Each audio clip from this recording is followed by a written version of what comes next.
In this post-game analysis, the commentator critiques the Indiana Fever's lackluster performance against the Connecticut Sun, stressing an urgent need for defensive overhaul. Their strategy of leaving shooters unguarded, banking on missed shots, received scathing criticism as both ineffective and pitiful, a recurring theme throughout the season, rather than a one-time failure.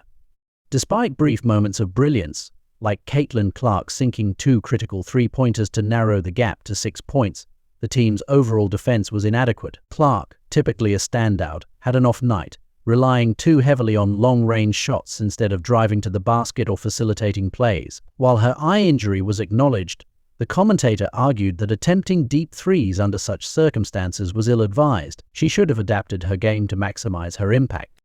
Kelsey Mitchell also struggled, only scoring during garbage time, while ALER Boston, once a formidable force, showed regression, failing to set effective screens or roll properly elements that had previously made her a standout in the NBA.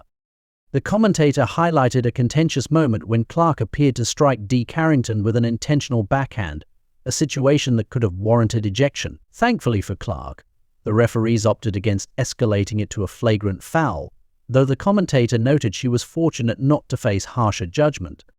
On the Suns' side, Alyssa Thomas delivered another impressive triple-double, despite some late-game shooting struggles. Carrington's performance shone in contrast to Clark's, with the commentator noting that she has outperformed Clark in 4 out of 5 meetings this season, raising concerns for the Fever. Ultimately, the Fever's failure to adapt to the Suns' gritty, low-scoring style proved detrimental. The commentator argued that the Fever must assert their own game plan, aiming for at least 80 points to have a fighting chance. However, with Clark and Mitchell's poor shooting and Boston's regression, coupled with head coach Christy Sides' lack of adjustments, the Fever were never in contention for victory. In summary, the Indiana Fever's ineffective tactics, inadequate defensive adjustments, and underwhelming performances from key players culminated in a disappointing defeat against the Connecticut Sun. Significant improvements are essential, particularly in defense, if they aspire to compete effectively at a higher level.